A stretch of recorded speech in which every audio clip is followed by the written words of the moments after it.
This is Hyphenated, an audio documentary series about immigrant and second-generation immigrants within the EU, navigating their hyphenated identity through their music. My name is Ron Deutsch. The following conversation took place in March 2024 over Zoom. It has been edited for clarity and length. Music in this episode is provided by today's artist, Caro Luna.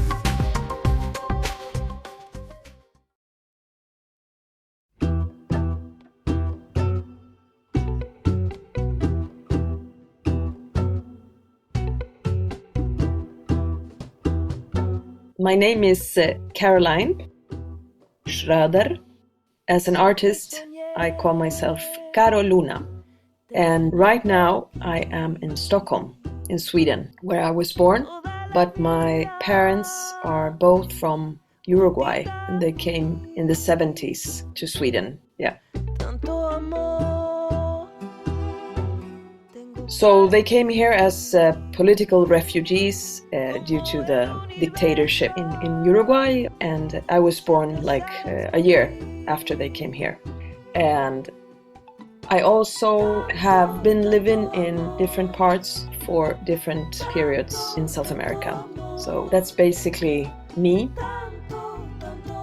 When I was little, before the democracy came back to Uruguay in 1985, we went a lot to Mexico. My parents worked for SAS, the Scandinavian Airlines. So that made it a lot easier for us to be able to travel. So I traveled a lot as a kid. I almost grew up on airports.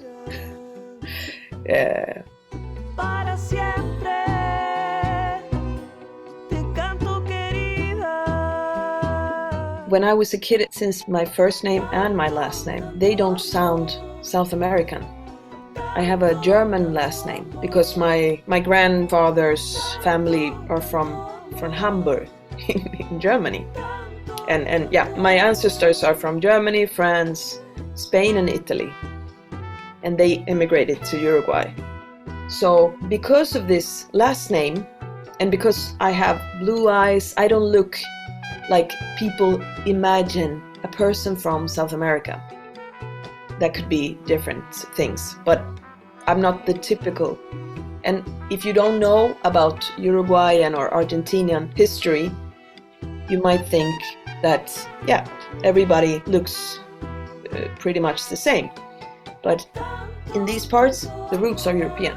So with this last name, with my looks, and the fact that my parents, they wanted to be part of the Swedish society. And I've been raised here in Sweden.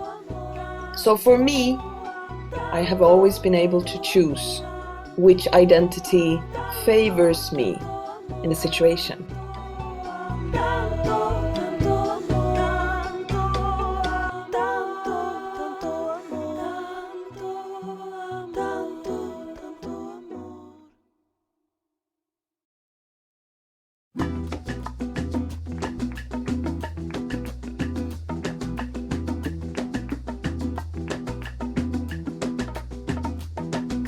My father, who was here first, he was a political prisoner for 5 years in Montevideo. They let him go if he left the country. So they took him straight to the airport where the whole family met. I have pictures of this. My father is, no hair, very thin. I didn't know what that picture was. It was when they went to say hi and goodbye to him because he had to leave. So he came first to Stockholm. I think my mother at that point and my sister, who was already 5 years, they were in Mexico then. And they went a couple of months later. So my father, he rented a place to stay. And this lady at the embassy, she said to him, she was Uruguayan, she took a map and she showed him, okay, you don't live here, don't live here, don't live here, you should live here or here. So She wanted him to be in a place where he could learn Swedish, where he could, come into the culture fast. But for me, there were no others like me. So the only person I could speak Spanish with was the person who cleaned in my school. I remember I was very proud having another culture. I liked the fact that I was not only Swedish, and I felt like I could choose if I wanted to tell somebody about this or not, because nobody thought I was from South America. I have many friends that look like maybe more typical what people expect somebody from South America to look like, or that have, Spanish sounding names. The first question, where are you from? They can't choose. People are always expecting something from them. But nobody was expecting anything from me. So I had it, I kept it. It was like a little treasure. It wasn't a secret, but it wasn't something, it was something I told if I wanted to. Yeah, if I wanted to. If I found that, okay, this person is sincerely interested, or this person maybe had traveled to South America and knew something, then I could, my parents are from, oh, are they? Wow. And then we could talk about that. It has made my life so much easier in so many ways. I always think, I'm so grateful that I have this double glasses, that I can see things from other perspectives easier than maybe somebody. I'm not saying you have to be from another country, or you have to be bilingual to do that. Not at all. I think you need to feel a bit different everywhere you go. Because when I am in Sweden, I can feel more South American. And when I go to Uruguay, I see, I am much more Swedish than I pretend to be. So it's there when I am traveling that I realize that I have my both cultures all the time with me. Like, you always have your own little country inside you.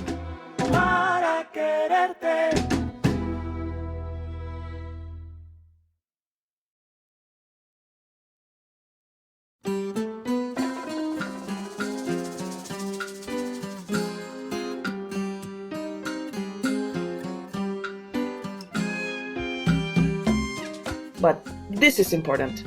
Immigrant. There is a word for it. And you will always be, the Swedish word for immigrant is invandrare, the ones who walked here.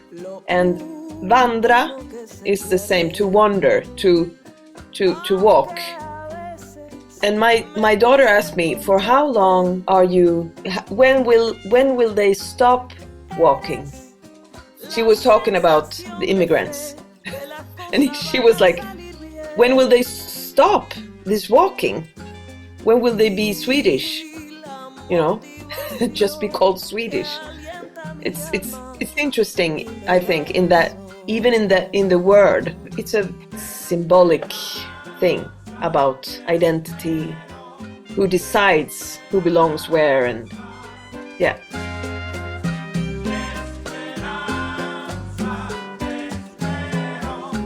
When my daughter asked me the question, I told her that I think everybody will never stop walking, actually, because the world changes. And my ancestors came from Europe to South America.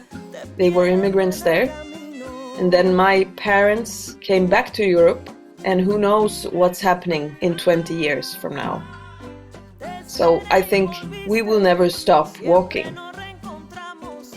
People will have different reasons to leave their country where they were born and to find something new, something else. Not all of us or all of them, but yeah, it's part of what we have created, I think, in our society for all those reasons, like peace, war, all the climate changes, everything. We invented this system ourselves. We almost force people, or not almost, we force people to migrate. And I just decided to look at it as, instead of feeling trapped, I try to see it as I have so much more. There is no perfect country. There is not one single country that is perfect where I want to live. There are good things about Sweden, there are good things about Uruguay, there are good things about, and there are bad things about all places. So the important thing for me is to make my own country inside of me, where I can always bring what's important for me. And the music plays a very important role in this bridge building thing.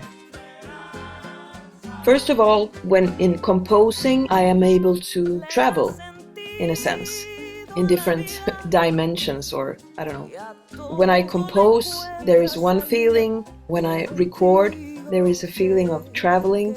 And I also meet a lot of people from different places thanks to the music. So yeah, for me the music it has a lot it enriches my life so much in so many levels. Socially, culturally, I mean,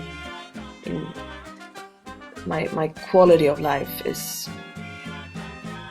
so much better. I don't know who I had been without music.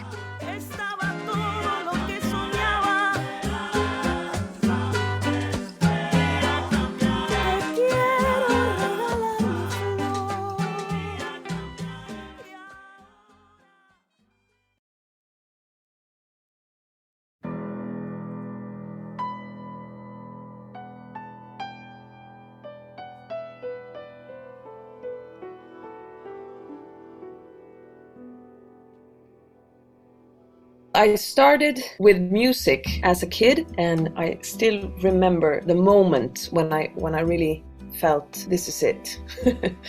Because my grandmother, my mother's mother, came to Stockholm, stayed with us for the Swedish summer. We had a piano at home, and she just, even though she hadn't played in a long time, she just sat there and improvised. And she played so beautifully, and I sat beside her. I was maybe 7 years old or something like that. Yeah, and I really remember this. I have very nice memory of this. And she played the boleros, she played some classical piece, tango and different things.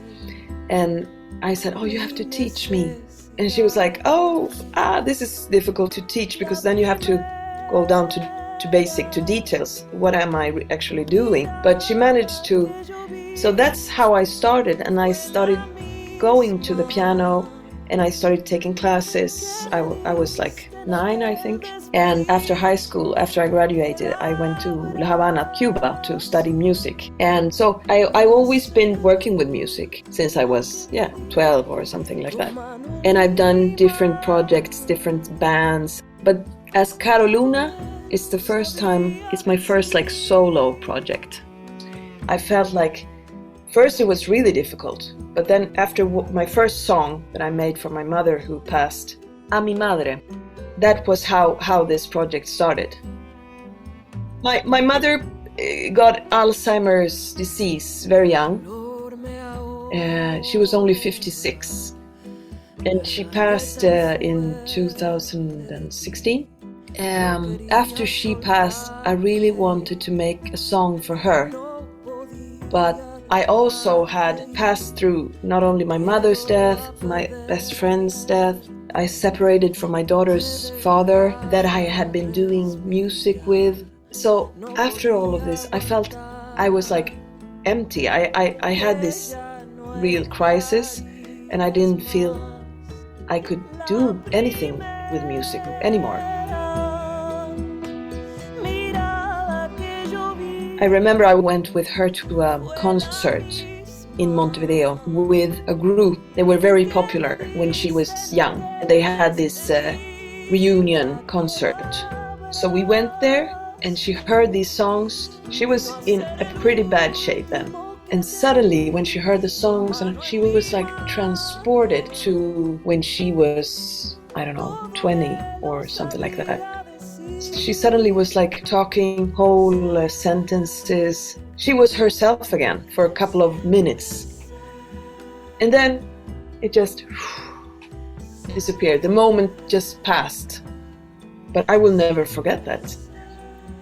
So I know what music can do with people. It's amazing. I know what it did to me, and I know what, So it's like the medicine for a lot of people. And 2 years after she died, I started studying music therapy and started working with that also. The work I was doing, meeting people and connecting without words, connecting through music, that's also part of all that then came out. But I wasn't composing then.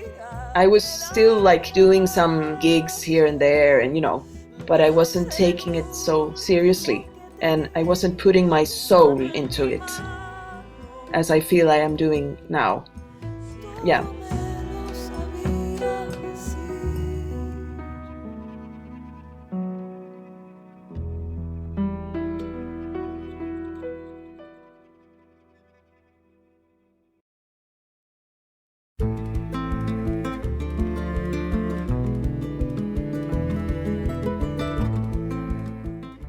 So that's what I work with during the days now, music therapy, because I really understood how magical this was, a medicine. I think it's wonderful that music is so many things. It's so much more than, I love to have concerts, to meet people, to be on a stage. That's amazing. But music can be used in so many more ways. And when I really realized that through my mother, it grew even more, the love I have for music.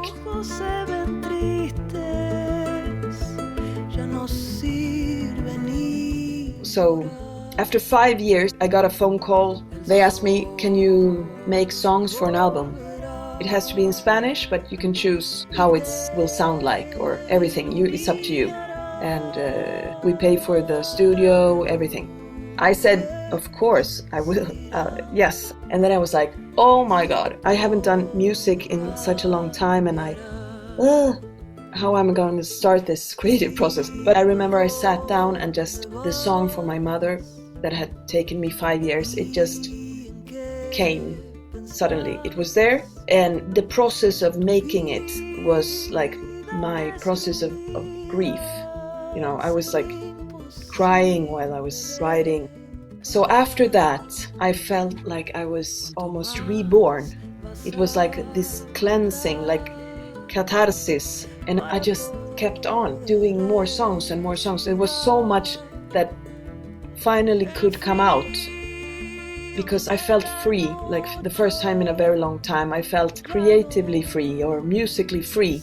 And it has given me so much just to be able to be creative again and to have found this home, music home, which Caro Luna is for me, because finally I can use my identities and mix them. I can absolutely recognize that with Caro Luna, with this project. I am on a mission. I need to do this in some way to heal myself and maybe to help other people to heal. We need this as medicine or things that people can connect to, so we can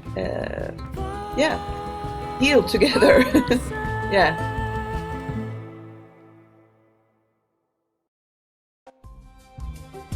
Thank you very much for listening to this episode. I invite you to like and subscribe at our website, hyphenated.eu, where you can find other episodes and discover more hyphenated artists.